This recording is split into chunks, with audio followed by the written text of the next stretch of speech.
Hello and welcome to the Emerald City Video Podcast. I'm Russ, and this is Zach. Hello. And we're going old school. There's no video this time. We are doing a quick new release wall in the car as we drive back from a movie theater. Yep. Tonight we saw 28 Years Later, the long gestating sequel to 28 Days and then 28 Weeks Later. Yes. For which you needed to see absolutely nothing for it to make sense. Because it really, I mean, I guess if you saw 28 Days Later, it would explain the rage virus. But honestly, other than the zombies being kind of fast for the most part. Yeah. So what's your first thoughts, C? I figure what we'll do is we'll do like a little bit and then go into spoiler territory because there's some weird stuff. Yeah. Which, not surprising. Like, it's a zombie film. And it's Danny Boyle. Yeah. I do feel like part of me is like, everything he's done's been increasingly weirder and more experimental since 28 Days Later. So there's bits in here that I wasn't in love with, but I'm like, I guess it makes sense because like he's going to be more interested in that than doing Woody. Yeah, that's my kind of thing. I mean, like, obviously the premise... not the premise of the film itself, but the premise of like him doing this trilogy.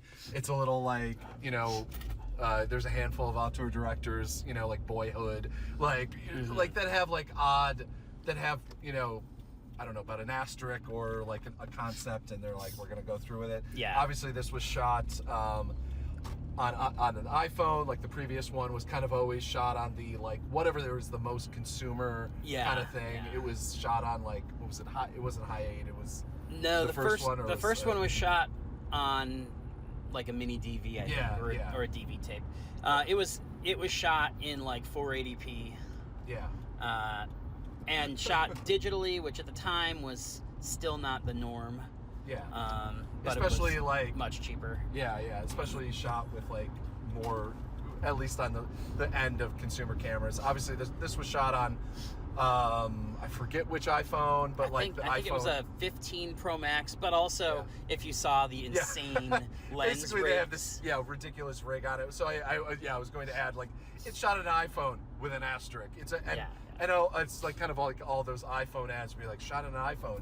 Yeah, it's shot on an iPhone with specialty lenses that are probably worth more than most people's cars, and also shot by a professional cinematographer who knows very specifically what they're doing. So it's But, obviously, I would hope people always understand those caveats when they see ads for cell phones and shit like that. Yeah. But yeah, no, I mean, so I dug the premise of the film. I think no spoilers here. Like they're caught on they're basically kind of sequestered on an island, safe from the zombie hordes, which are still around. There's the different kind of levels of zombies, and now there's kind of a there's an alpha zombie, as they literally call it in the film. I'm put off by the like various zombie subspecies and stuff. It felt like it took George Romero like 25 years to get to that point. Yeah. And then once he did, it was all downhill from there. I'm a little bit more okay with it. Maybe not the alpha thing, and we can get into it probably. I don't know about spoilers. I don't know if that's spoilers or not. We've already talked about it a little bit, but I think it's implied a little bit in the trailers. Yeah. But like, since this is a virus, like very specifically a virus, and a virus is going to have an effect. If we're going concept here, guys. Yeah. Like let's follow through on the zombie. Well, I will say, I was watching an interview. Brandon Davis talked to Danny Boyle the other day, and so. At the end of the first movie, you saw all of the runners were like emaciated and dying off in the winter and stuff like that. And so Boyle, from like first principles, wanted to introduce the slug zombies, like those. There's these big fat zombies who crawl along the ground, and the premise is that they've evolved in such a way that they don't burn all those calories. And they eat, worms and whatever animals they can get their hands on, and like they're still a threat to humans, especially because they're like 400 pounds. Yeah. But like they're quiet and they're kind of the opposite of what you think of as the 28 Days Later zombies. Yeah. And like I like that premise. I guess I just felt like the alpha zombies are a little bit too close to like what Romero did in Land of the Dead. Yeah. Where the zombies had their own like mini society, and it's like they're not zombies anymore, they're more like cavemen. Yeah. I mean, the level, I'm trying to remember which zombie, it wasn't Land of the Dead that I'm thinking of, but there's another zombie-esque kind of thing that like there are certain zombies that have like a little bit more intelligence and a little bit more kind of thing going on, and like that is okay. These guys are fuck it. Let's just go spoil a little bit. Yeah, I'm gonna say it's light spoilers all the way through. Nothing super plot sensitive, but that we will like before we spoil anything that's gonna ruin the ending for you. We'll say something. Yeah. Like the fact that these alpha basically are, as opposed, basically can kill a zombie with like one arrow shot in this kind of world, and that's a little flexible as long as it's kind of vaguely near the heart or the throat or the head. Yeah. It's not like the separate the head, the standard kind of zombie thing. Which is, I mean, fair. It's just like if it would kill a human, it kind of kills, and the fact that these guys are they're like, oh, it takes like 6 shots to take them out. They're enormous, including their genitals, which the big swinging dick on the train. Holy shit. A little distracting. Jesus. Way more penis in this movie than any of the other zombie movies I've ever seen. Yeah. A little too much zombie. As I've coined a term there. But anyway, it is, and they're not necessarily, like an alpha in the way that we think of alphas, that they're controlling of like women, or they're controlling of things. I thought that there was going to be some sort of play with like very serious spoilers here, with the baby, that like, oh, this was his baby. And I still think that's on the table, the way that he pursued it. I also like, what am I thinking of? That's a fucking plot in a film, in a zombie film, or like a zombie-esque, like there's a virus kind of thing. I assume that it's got to have been touched on before. All right, so we're just gonna drop the veneer of not doing spoilers because it's not.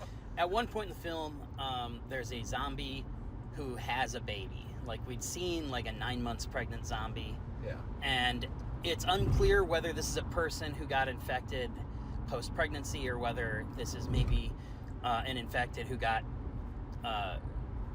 knocked up by another infected. Yeah. And so, do we have? I mean, this asks the question: do we have like non-consensual? Can a zombie? Anyway, but whether it was maybe a human and whatever, I don't know. And that's the big reason that I feel like it's probably not Samson's baby. Samson being the alpha zombie. That's what one of the characters named him, because he has long hair. Yeah. I assume it's a huge fucking guy. Yeah. But I assume he's not Samson's baby simply because I don't know that the movies would want to try to tackle whether or not, because they are just dumb animals. Yeah. And dumb animals rut when they're bored. Yeah. But also they look like people, and they used to be people. Yeah. And it's interesting too, because they did like a follow through on this, which they first showed the pregnant woman in the water, kind of like twitching around, like shooting out, and it's like, oh, we've seen pregnant zombie women before, but they haven't. Oh, I mean, Zack Snyder's Dawn of the Dead, they had the baby, and there's been some others like. But I did not think that they were going to follow through with her actually having the baby, and also having some level of intelligence enough to know that she needed to have help having the baby. Not that much help, but still, there was that moment where there was a connection between mothers. During labor, the zombie accepted help from a living person rather than trying to attack them. And so I mean, here's my thing. The alpha zombie thing, it puts me off a little bit. Not a ton, but a bit. I don't like the concept. If the follow through is okay, then I can live with it. And I think, unfortunately, over the course of the next 2 movies they're making, we're probably going to continue to see Samson, because they went out of their way not to kill him. Yeah. Every chance they had to do it. It's I'm more okay with the idea, the concept of that, having that, if you are actually following through on the idea that he leads a pack. I mean, like, there's some implication that he leads a pack. Yeah, of he zombies, like scouts ahead, and then when he screams, others come. Yeah. And you can't quite tell if others are coming just because it was a scream, because obviously that is well-established canon in the 28 Days Later universe. Yeah. Or if it's that he's actually calling them, but I assume that he's calling them. Yeah. It's not to jump back, but before we get into like the full film, Yeah, kind the of plot. like, always kind of ran around. But like it is interesting that like I do wish, and maybe they'll do this in the future things, future films, is that they didn't really they kind of established, like you see through like wide shots and walking through the town, like the town. I actually do wish that they had kind of spent a little bit more time in the town. Yeah. The main characters are, you have a father, you have a son who's about 12 years old, going on his first venture out into the wilderness. It's very much coded as his his bar mitzvah. Yeah. Because he's 12, and after he comes back successfully and hasn't been murdered by zombies, they carry him around the room on a chair. Yeah. Like, it's very much coded as his bar mitzvah, and it's treated societally like that. It's his ascent into manhood. And then the third kind of main character, for at least the first half of the film, is the mother, who is sick of some kind. It's very much like a mental, like played off as a mental illness. We come to find it's something else, but it's the first half of the movie. She's having like what appears to be serious symptoms of like bipolar or something like that, having memory problems, but also like violent spells and stuff. And eventually find out she's starting to have like nosebleeds and those sort of things. And it's just like the heavy. At that point, it kind of becomes clear, like, oh, this is brain, probably a tumor. It's a tumor. And so eventually the mother is basically not a wife for the boy's father, and so the boy sees the father cheating with one of the other women on the island, and then he gets very angry and basically runs off with his mother onto the mainland, and in search of a doctor. He's burns down what's implied is like the store of like all of the island's like goods, to be able to get off the island without anyone noticing and get away. Which is like, it's a thing that I hate. It's like the young kid doing the stupid thing. Like half of the new Marvel films, I feel like, are that thing where it's just like the young kid is doing the stupid thing, and like the young Marvel kid. And it's just because that usually, I mean, this I will at least give the kid is well written. He's not a complete stupid person. No. Like they act like, oh, this kid is gonna run against, what he knows what he can do, he knows what he can go up to, and he does usually rise to the occasion to whatever. So like basically you get halfway through the film, they're on the island. Let me also interject that like the pacing of this movie is really weird. Because his like bar mitzvah adventure is like its own little movie. It's like the first 40 to 50 minutes of the movie is just that. He goes, it starts to do a little bit of world building in terms of, you see this one zombie that's been like strung up upside down, which pays off later. You see this one, like he sees a fire in the distance, which ultimately pays off because that's the doctor that he ends up looking for. But like, it's really self-contained. It's its own little thing. And then when he comes back, and this almost feels like the movie's over. And also the film is leading you into, okay, we're going to have kind of the standard, because there's the island, and there's this causeway that fills up. Basically, it's only passable at low tide, which protects the island.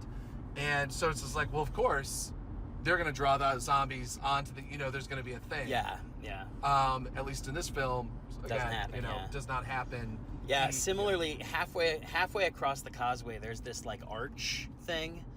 And I'm like, in my brain, I was thinking, like, there's zero way that somebody doesn't end up on top of that in order to survive high tide, and that didn't happen either. Which, again, it's nice to be surprised by these things, and it's nice to, like, see it coming and not necessarily have it happen, but it also feels like a Chekhov's gun thing, where it's like, when these things are right there, really obvious, why didn't you do them? I mean, it does work because there is a chase scene across the causeway. It does work quite well as this is the halfway point. Yes, and we it was know a great landmark when they were being how chased. far they are behind this, and behind the zombie is behind them and that sort of thing. So, but should we talk about Ralph Fiennes? Yeah. I mean, Ralph Fiennes, terrific performance. Yes, always. Always. But he plays a great. Like, is he crazy? Is he a crazy motherfucker? Like, or is he just like, or is he just the person who exists in this world? Yeah, I feel feel like that's kind of like what he's fantastic at. I feel like he feels like Morgan from The Walking Dead. Like, he's one of these guys, like, objectively to us, yes, he's insane. But the reason that he's insane is because he is acclimated so successfully to an insane world. Yeah. Yes. So he was a doctor in the before times, the before zombie times, and basically started, like, there's a scene, like, basically started, I guess, obviously going crazy, like, how he was dealing with, like, the dead. And so he was burning the dead and, like, making skull. It's all those scenes that you see on the movie in the poster trailer with the giant skull mountains and stuff. Yeah. And so it says, this is his memento mori. This is his, like, gravestone. Which is one thing that's hilarious, is that he talks about how, like, because everybody thinks he's crazy and dangerous, nobody's ever stopped to talk to him before. And so he's like, I thought I'd die before I ever had a chance to explain this. And I'm like, we'll say, wait, did we not establish the fact that, like, and I forget what they even do in the trailer, the fact that, like, the rest of the world's perfectly fine. Oh yeah, in this. And I don't remember 28 Weeks Later well enough to remember if this is what they did there. I'm trying to remember. Because, like, obviously 28 Weeks Later, the rest of the world's still kind of dealing with the shit. But I'm trying to remember. I think 28 Weeks Later might have been the point where they decided, like, the UK is the quarantine zone. Basically we're just going to let Ireland, it burn itself out. Ireland's in there too. So, like, But yeah, Great Britain is entirely cut off from the rest of the world. In fact, some of the characters that come into this movie are a group of French Navy, like, one guy was Swedish, I think. Swedish, but they're naval enforcers, like EU enforcers, I guess, that ride around in a boat and get make for sure. Brexit. Yeah. But and so, like, they have people whose whole job it is to make sure that nobody's trying to escape the UK and carry the zombie to the rest of the world. So we have this weird thing where, like, the UK is, like, without electricity, without anything, and the rest of the world is apparently fine. Yeah, like the soldier, sailors, right. Whatever. Military guy is talking, has a cell phone. Basically, they're like where we are now, which I guess it would be kind of where we are. Yeah, because I think mathematically, based on what the numbers on the screen were, I think that they're treating it like the first movie was in 2002, which makes it 2030 in the movie. So we got sidetracked on Ralph Fiennes. Yeah. But he was a doctor. Now he lives alone. He collects every dead body he encounters. He burns the flesh off of them and uses the bones to build gigantic monuments. Which I'm just laughing at the fact that had he not run into this 12-year-old, like, what would, like, scientists think in 100 years when they find that fucking gigantic, like, sculpture of skulls? You're like, crazy motherfucking Brits. Like, what the fuck? First you build Stonehenge and then you build... it's...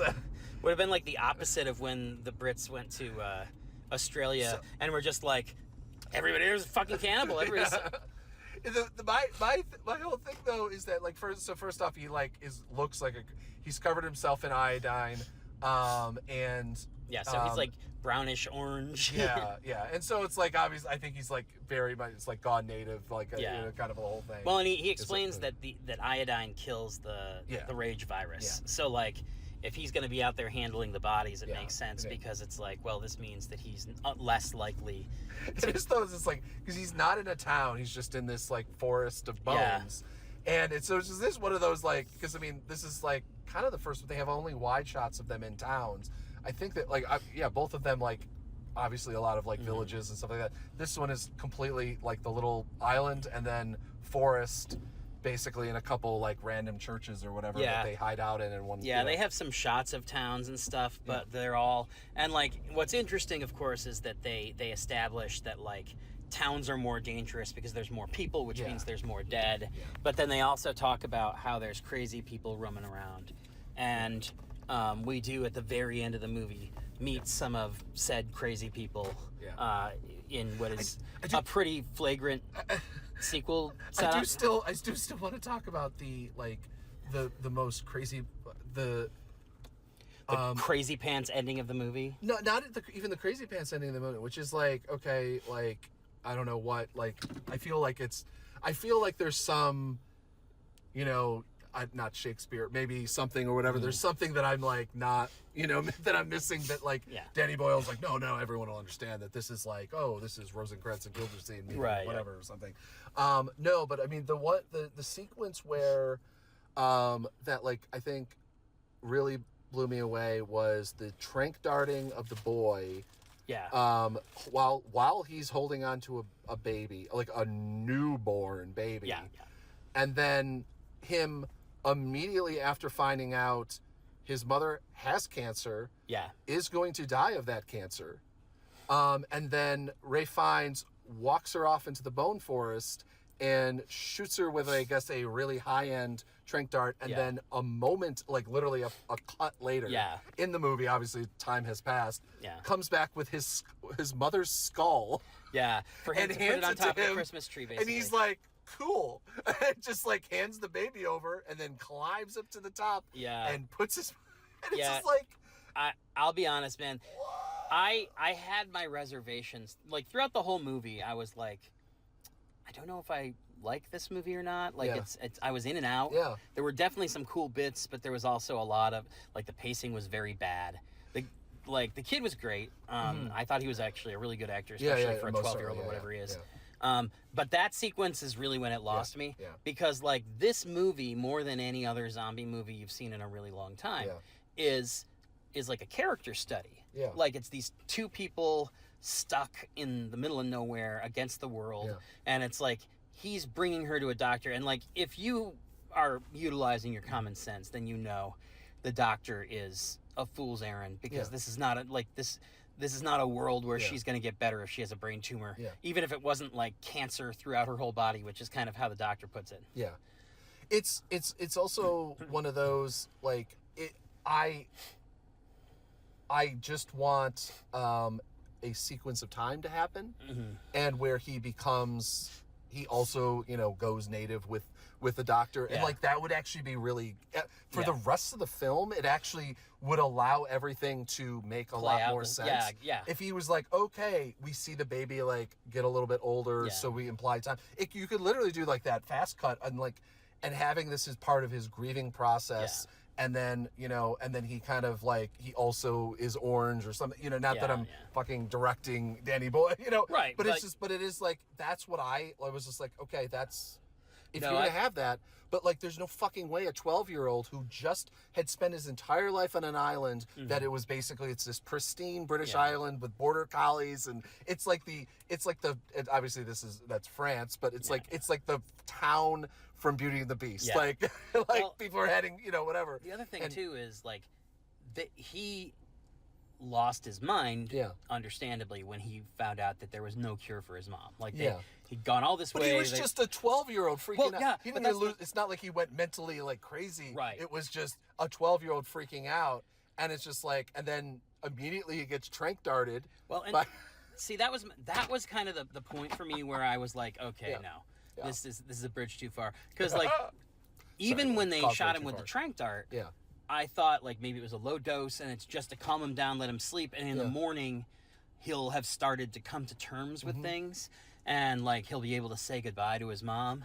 But instead, he, like, while he's drugged up, this dude he just met gives him these platitudes about like, it's best to go in love, and you guys love each other, right? Yeah, you guys love each other. That's awesome. So goodbye now. And also, like, also his mom goes along. His mom. He like, so here we'll set the scene for anyone who hasn't seen. They're sitting in the middle of the boneyard, which is its own surreal thing at like dusk with like fire going on with like zombies. They've never implied that like they're safe from zombies. That like the zombies stay away from, or the infected stay away from this. Which one line that would be like, then they're like kind of safe there. I'm glad we invented the thing. Yeah, exactly. And so literally they're hugging each other. The mom and son are hugging each other, and Ray Fiennes like goes off into the darkness, into the boneyard just a little bit, to get starts to load his dart gun, gets a head nod from the mom, and the kid goes down basically. And then basically they're like kind of holding each other, and then like not even like, it's implied, like to me it was like maybe 20 minutes like kind of sequence time. I mean, because it really is just like they drug him. They don't drug him enough to be unconscious because he would drop the baby. Which is also, but I mean, like, also we don't, this is also, I mean, I hate to say, it's like, I know he's a medical doctor and everything like that, but it's like, we don't see him being like, oh, okay, he's about what, 45, he's about 65 pounds. Kind of, oh shit, is he a redhead? Oh, that like, oh God, we got to use more, whatever. Anyway, it's he's shooting him with a morphine, like something mix. And so it's like, it's not like a, Yeah. I don't know what would it be, but. That sequence to me, it ruined the character study because like nothing else up to that point had indicated that the mother would have been okay allowing that. Like her son was despondent, and rather than trying to help him for whatever amount of time she had left, she's like, oh no, turn me into bones right now, right this minute, while he can't stop you.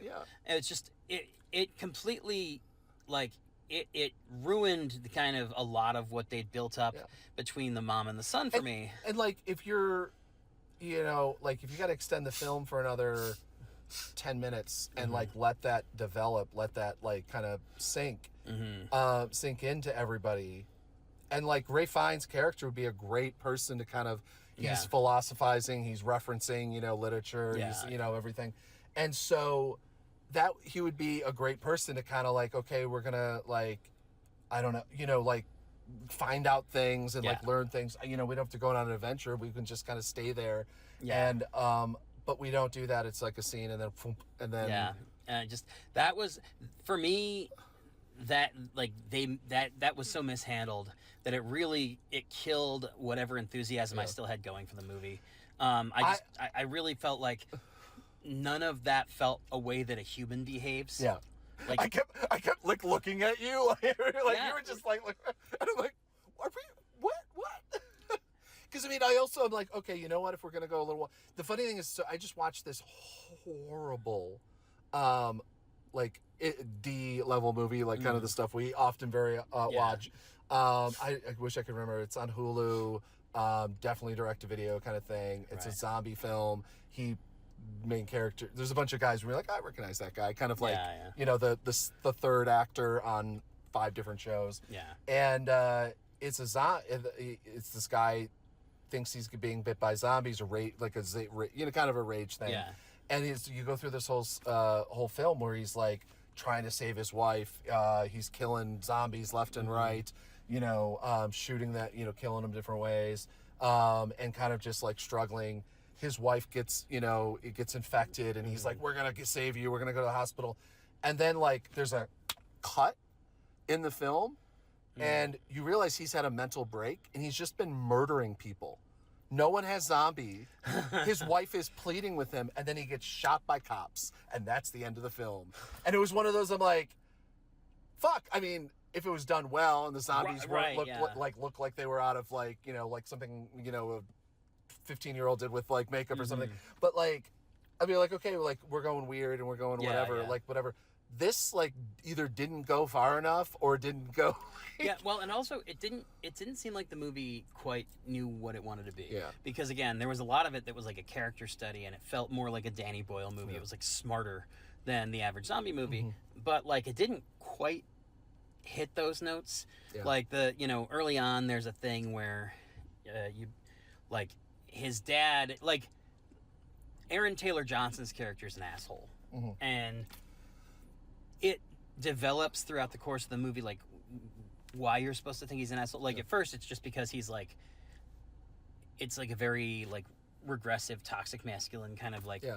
Except the problem is, though, he's fantastic with his kid. Except, I mean, the thing like out in the thing. I mean, obviously, like he forces kid go like 2 years early. They usually bring him out at 14. But like the kid misses and the kid like fails at like doing the kind of like thing. Yeah. And then he stops him and there's this great scene in the attic. Right. And where he's just like, no, you did fine. Because there is a moment, there's like a different version. Like you don't establish this dad as like, okay, this dad's an asshole, this whatever. Right. He is a guy in the middle of a zombie apocalypse.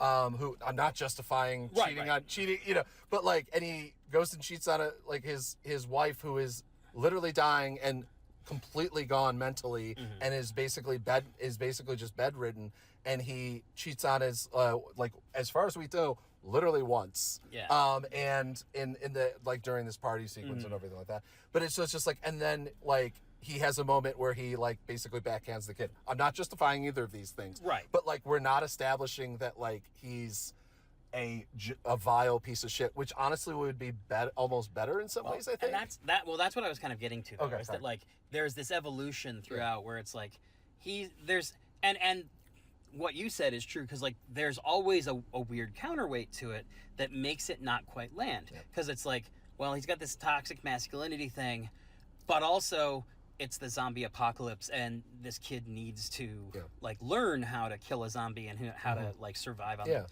And then like he's cheating on his wife, but also like she doesn't know he's there. Yeah. Like her brain's so far gone that and she has no idea, like and it's not getting, and they have no way of fixing it. Right. And so like this is obviously why the kid is like desperate to find a doctor or whatever. But I mean, like even in the scenario where she's, I don't want to say but like just mentally ill, they don't have anything. Right. They don't have. They can't get lithium. They can't get Prozac. They can't get whatever they might need that she would solve it. So she's just gonna be like this. Yeah.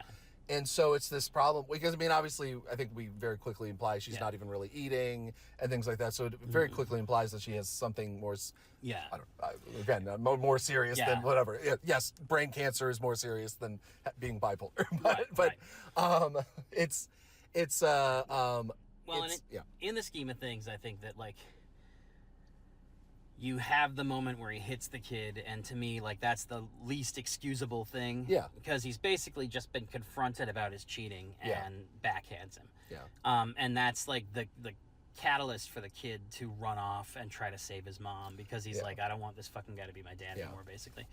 And then even after the movie's over and his mom is dead and whatever, he decides to stay like out in the mainland. The boy does. Yeah. Rather than going back to his dad, because he's like, well, fuck that guy. Yeah. Which I think is mostly just sequel setup. Again, it doesn't really track with the kid's personality for most of the movie, but I get it. Again, that 10 minutes of when his mother dying would solve that. It's like one of those. No, for sure. I always feel like there's a director's cut. Then I'm like, but there's so many like wide shots.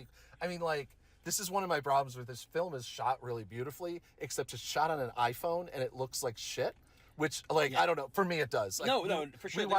There's a lot of beats where like there's like they have a shot of like this like English coastal village, and of course we don't go into the village at all because again the characters have been trained not to.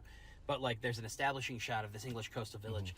And it's incredibly flat. There's just no depth of field whatsoever because it was shot using an iPhone and a really expensive zoom lens. Yeah. And like I mean, like the forest scenes are beautiful, but again, the colors are wonky and not in a like.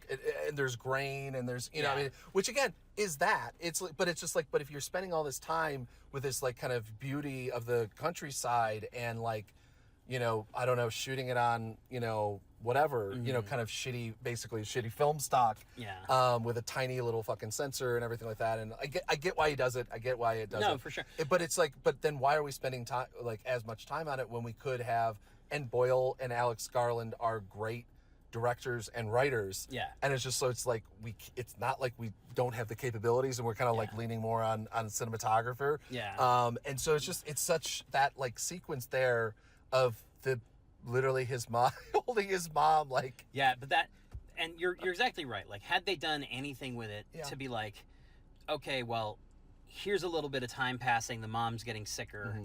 Like, again, the abruptness of like, we're gonna drug you and then steal your mom and murder her and present you with her skull. Yes. And you're gonna be like, cool. You're gonna be fine. 20 minutes ago, you were freaking out at the idea of losing her eventually. Yeah. But once we murder her and hand you her skull, you're fine. And like, he does do this with one. He does do this, like, he does there's like a sequence where he burns the skull, so it, like, you know, burns off the thing, and then washes it. And the boy does help the doctor, Ray Fiennes' character, the doctor, to do this. Right. And then like immediately we're on to the mom's, you know, killing the mom scene basically at night. Yeah. And so it's just this like weird. Fuck. Anyway, we can talk about this more. Yeah. We're doing this short, but like let's not forget the final scene, the biggest spoilers of the weirdness. And this is just, the final scene was just kind of bug fuck nuts, but also like very obviously like it doesn't belong in this movie, except that it's setting up the fact that we're making a trilogy here. Yeah. And again, like, I understand that, and I don't necessarily 100% begrudge it, because like obviously you want to set up the premise for your next movie. It feels like you know what it is? It feels like it needs to be a post-credit scene. It does. It needs to be a scene that we didn't see. But yes, describe the scene. So the kid is cooking fish on the beach of the mainland, because once again... he's on the side of the road. Or, yeah, that's right. He's on the side of the road. Because once again, he refuses to go back home. He's abandoned the half-human, half-zombie baby at his old village so that they could take care of the baby. And he's like cooking up a fish that he caught, and he starts getting attacked by zombies. And it's just standard, like, boilerplate 28 days later, fast zombies. Yeah. And so he kills a couple of them and runs, and then he gets like, he runs up against this like rock wall. Yeah. And a weird dude with an upside down cross and a whole bunch of gold comes He's wearing out. a crown. He's wearing a princess crown too. Oh yeah, I forgot about that. And his name's Jimmy. Jimmy, we've seen his name a couple of times throughout the movie. It was carved into a zombie that had been hung upside down in a building. And then also there was like some graffiti that was like talking about Jimmy and death, and I can't remember what it was. Yeah. It bothers me that he's Jimmy, since the original main character of 28 Days Later, who was supposed to be in this movie until he wasn't, was Jim. Yeah. Maybe it's his kid, who knows. Yeah. But in any event, like... But he's like... Definitely he's definitely not British. No, I know, but I mean... Well, I mean, it didn't say that he's... I'm trying to think of like what... He's a character that seems like he should be in... He could have been in Shaun of the Dead. Yeah. Like... Well, I mean... They're wearing tracksuits. Yeah, he and his boys come out and they kill a bunch of zombies. Velvet tracksuits. I'm sorry, velvet. Yeah. Very clean velvet tracksuits. Yeah, they look like the tracksuit mafia from Hawkeye. There you go. Except with bleached hair and a little bit more gold. Yeah. But yeah, like, and the movie starts with the sequence you've seen in the trailer where there's like a priest in an old church who welcomes the coming of the zombies because he thinks that they're like divine intervention. Yeah.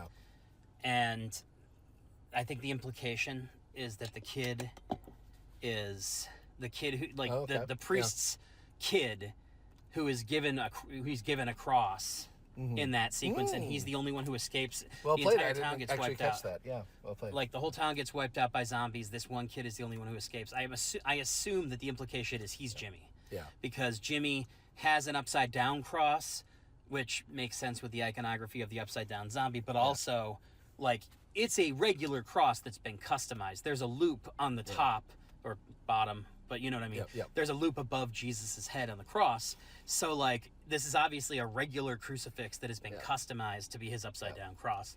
And so I'm assuming that kid from the beginning of the movie is Jimmy. Yeah. And that he'll like his story and how he got to be who he is and how he set up his weird cult and his tracksuit mafia.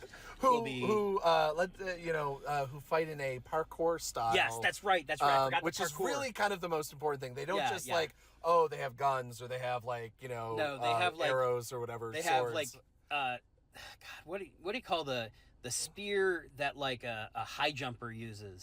To get over the bar. A javelin. Things like that. Yeah, they have javelins and they're like holding a zombie at the end of a javelin and then parkouring off of something and throwing the zombie in the air. Yeah. It's very silly. It's very goofy. It's so and then you just have these shots of like the kid like going, what the fuck is going on? And it's the kind of thing that I think, like, first of all, I think they thought it was rule of cool. I thought they thought it would just be so awesome. But it's like so they have like, I mean, I'm pretty sure like it's been a long time since I didn't refresh myself with the 28 Weeks days later. the 28 cinematic universe. Not even the Sandra Bullock one. And I sorry. I'm disappointed in myself for that. And there are those surreal moments. There's the famous supermarket scene where they're running around. Yeah. I mean, like there's surreal, like darkly surreal. This is just like again, like there's. I feel like part of it is there was humor in those movies, and again, I don't remember 28 Weeks at all. I watched it once, I didn't like it, and at the time it seemed like it was such a franchise killer that I didn't feel obliged to study up. But like 28 Days Later, I've watched a lot of times in my life. I thought it's a great movie. Yeah. And there's definitely humor in there, but it's a little bit more gallows humor. Yeah, yeah. Like the one really funny line that everybody remembers from that movie is where he's like, "Do you know why this is a bad idea? Because it's so fucking obviously a bad idea." Yes, I mean, that's where we got that from. Yeah. Yeah, and it's just weird. It's just so fucking weird. It is. It's and the whole movie is a little bit weird. Again, there's these sequences where Boyle is very like he's playing with the camera a little bit. Like there's a lot of stuff using fire and the sparks from the fire. Yeah. And like some really saturated colors for like short periods of time, and like there's a lot of kind of weird psychedelic effects that he plays with. Very weird edits. Like, there's like basically like super wide shot and then like a hard cut in reverse, so it looks like the camera just like swung around really quickly. That like is really jarring, but not necessarily. It's interesting. I mean, like I think that like if you view like cinematography wise, not story plot line wise, and editing wise.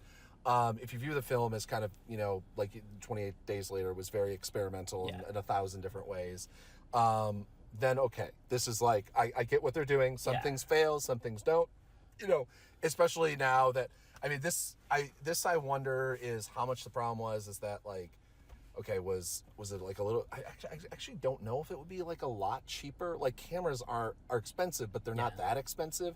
I mean, what was I'm trying to remember what that big sci-fi film was. It was shot on the FX3. I don't remember. It's a great film, but it didn't do well. It was about androids and anyway, but it's like a lot of directors and a lot of sci-fi directors have been using like the cheaper cameras to kind of like, I guess probably like throw a little bit more money somewhere else, maybe, I don't know. Yeah. But I'm like, it wouldn't be like the difference between, okay, we can afford FX. Yeah, I mean, I honestly, I think that shooting the camera, or whatever. I think the camera thing was just, it was performative. Yeah. It was because they, like, so much of the legacy of 28 Days Later is tied up in this notion of like, they shot it on a prosumer camera. I do enjoy, by the way, like that they're trying to hawk this 4K disc of 28 Days Later, and even the forums for like the 4K forums are like, why? Yeah, like get the Blu-ray, like, or get the like, but like. And I wrote a whole blog. First of all, I wrote an article about this at Comic Book, but then I wrote about it again on my blog. But let's like very briefly. You understand cameras much better than I do. Yeah. Why is it that you can upscale physical film and you cannot upscale digital photography in the same way? You can upscale to even sort of even anything like once we've hit 4. To me, like maybe like people even know more like 35 millimeter is basically 4K. You get, 10, is basically like, that's to me the max. Like, and if we're going to, any of this like bullshit about going higher than that is just like, it's stupid. As long as, unless it's like Nolan's films where they're shooting on, IMAX and shit like that or whatever. It's like, okay, I guess we're going to do that. But then, okay, why just buy a theater then? I don't know. But basically 480p is like, you're thinking about like 16 millimeter film, like tiny, like it's a tiny sensor. It has this capability, certain levels of capabilities. If you're old enough to remember like olden days YouTube, like think about like the best version of the thing that you saw on YouTube. Go back and watch the first YouTube video ever uploaded, and I'm pretty sure that was like 480p or maybe 440i, which is even worse. It's I won't get into progressive and interlaced, but and so it's just like these old mini DV cameras that like basically like the home videos of our generation, I guess. I don't know, maybe not even that. We were still VHS. We're that old. Or Beta even more. I know my dad had a Betamax player, but it's basically super low quality. And when you're working from digital, you can't, unless you're going to use some terrible like AI or like basically make it up, Photoshop it, like to use a wrong term, but a term we might understand. But something, exactly. Yeah, basically like make it like if you've seen some of the like horrible AI. Was it Terminator or which one had a horrible AI restoration in quotes? Well, Aliens was quite good. I'm trying to remember there was another one, but the ones that came out all at the same time with Titanic, everything except for Titanic, people hated. Yeah. So True Lies, people really True Lies hated. was the really bad one, and it was pointless because honestly, the Blu-ray anyway. But it's basically you're gonna have to like. I don't even know how they're doing it. Like, if there's a point other than just labeling it as 4K and upping the res in a fake way that it's like basically making it a bigger file. Like, I used to do that all the time at work when it was just like my boss was just like, this needs to be at least, they're telling me this needs to be at least 3 megs. And I'm like, it's an 80K fucking file. Yeah. Unless you want to make me basically posterize it, I really can't do anything else with this. Give me the original. They're like, this is all we have. Just make it 3 megs. And it's like, okay, larger file, basically.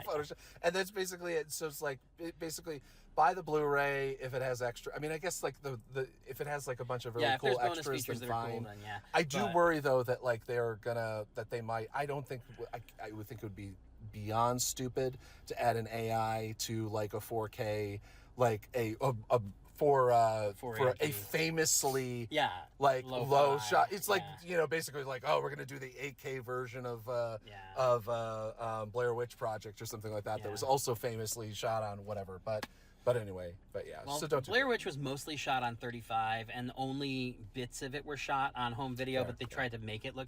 So it wasn't shot. I thought it was shot on 16. Oh, maybe 16. Yeah, but in any event, they actually did have a 4K remaster fairly recently that apparently was pretty good. But again, it's film, and like a very dumb way that I've always been able to explain it to people is that like with film, there's a physical artifact there. There's a thing there, and if you get a better camera, you can shoot the film with that better camera, and it. Yeah.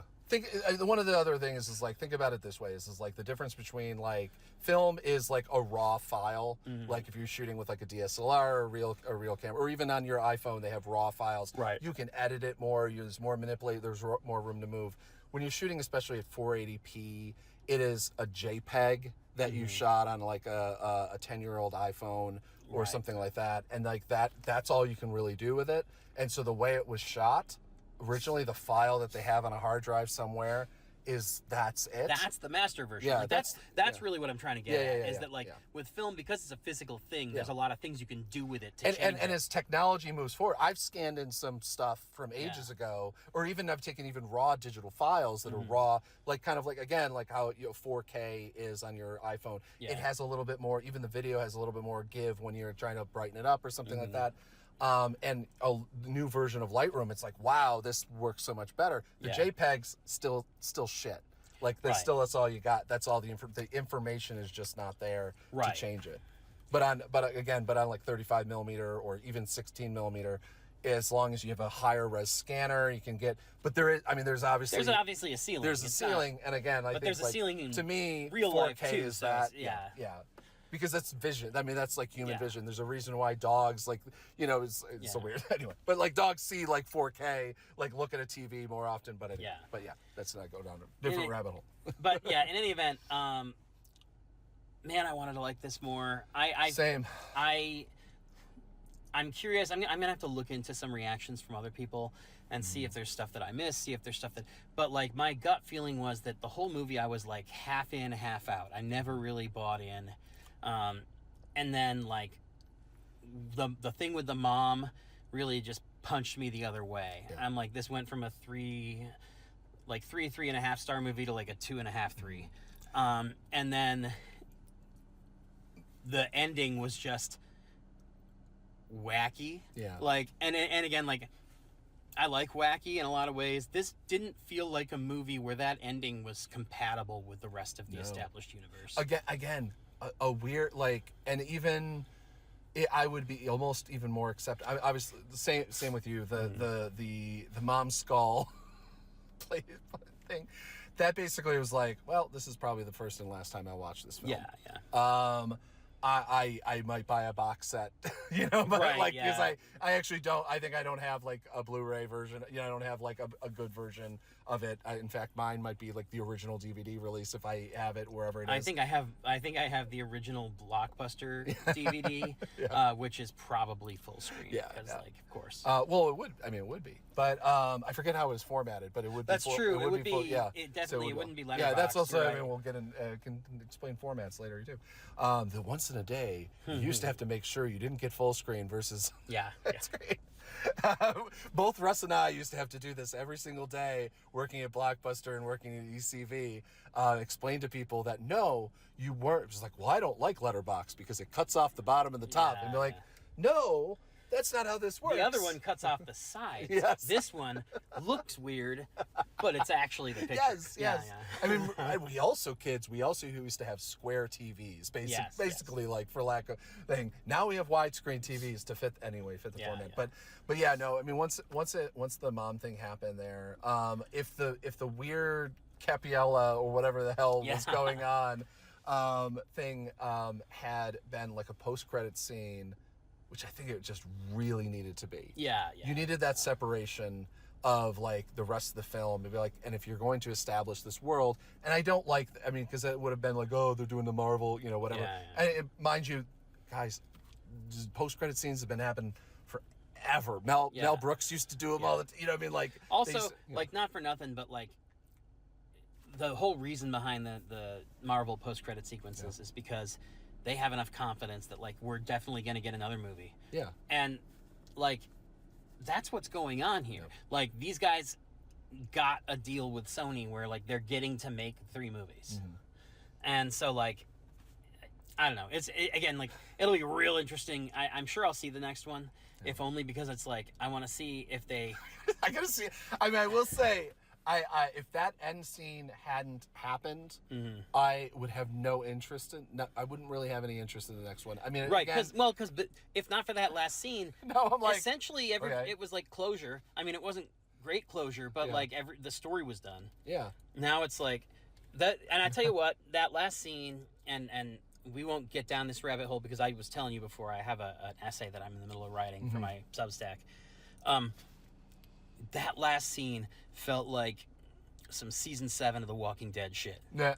And I actually, one of the things that I've been thinking about since I saw the trailer for this was that the high concept of this movie really actually makes me not long for The Walking Dead, but it gives me warm feelings about The Walking Dead. Because, like, The Walking Dead, at the end of the day, was a story of hope and rebuilding. Mm-hmm. And, like, the tagline for the second trailer for this movie was, "Time didn't heal anything."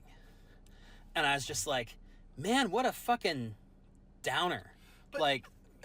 And, like, the problem is that, like, if you have it, then build that fucking world. I'm good. I'm all good about, like, watching a depressing zombie film, especially in the year 2025. Like, I kind of need some, you know, I need the ending of The Thing where it's just like everyone fucking died. But I mean, I guess they died to basically save the world to stop it from spreading. But it's just like, I mean, I don't know. It just seems weird. Like, I would love them, not to go back into everything again, but it's just like I would love to have them spend a little bit more time on that island and like kind of develop out like the world there. I mean, they did like a little tiny bit. But like, I really liked the bits that we saw on the island, but for the most part, it was like in the mainland, which is basically just like Rambo 2. It was like a couple of guys fighting a horde of monsters until they were done. Also with really, I mean, I'm sorry, but like really impractical weapons.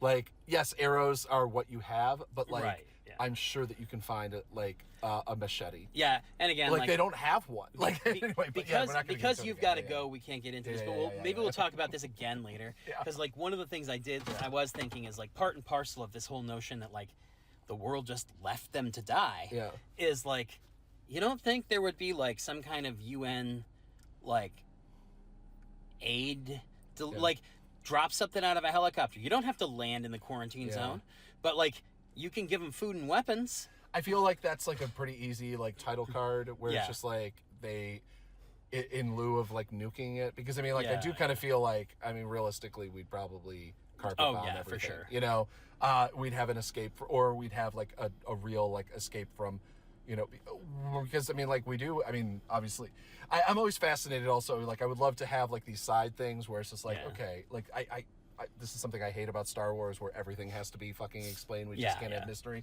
But I do kind of wonder, I mean, like, do they have zombies in the world of 28 Days Later? Like, do they have zombie movies before that? I mean, I assume so, because the one dude, the Swedish dude, calls them zombies. I mean, but like they actually have zombies. I mean, it's interesting because I mean, like, okay, did that term come out of that? But it's just like something everybody else in all the movies, as far as I can remember, call them the infected. Yeah. And so to me, the fact that the word zombie came out of his mouth suggests the existence of zombie media. I mean, again, I could be wrong. I do kind of want a companion book of like just explaining like, because I mean, like that's like just one of my favorite things about Shaun of the Dead is don't call it the Z word. Yeah. And it's just like that one line, because I'm like, oh, so they do have it. Yeah. And like the difference between having a zompocalypse in a world where the lore doesn't exist versus it when it does, like both of them to me are fascinating. And like I hate that like they never really, other than again Shaun of the Dead, they've never really explored that. I feel the other one of my favorites is iZombie. Okay, which, like the pilot of iZombie, she like buys a $5 like public domain copy of Night of the Living Dead at the checkout and then she sits down to watch it while she's eating, and that's when eating brains.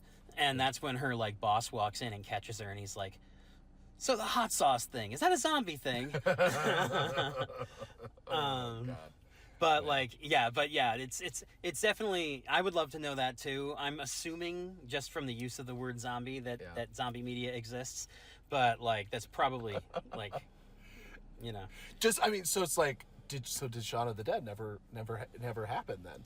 Like when kind of, you know, okay, these are the questions why we need to get back on the seriously the interview circuit, because we're just like, what the fuck? Danny Boyle, like, oh my God, the fucking nerds. Yeah, oh, like, for sure. All right. Thanks, everybody, for listening, because I'm going to let Zach go take care of his dog. And we may have to revisit this. I know we wanted to talk about the Superman trailer. We might have like a quick hit, like 30-minute something to just supplement this later. But in the meantime, thanks, everybody, for listening. Be back here by noon on the 5th day for more Emerald City Video. And always remember to rewind your cassettes. Wow.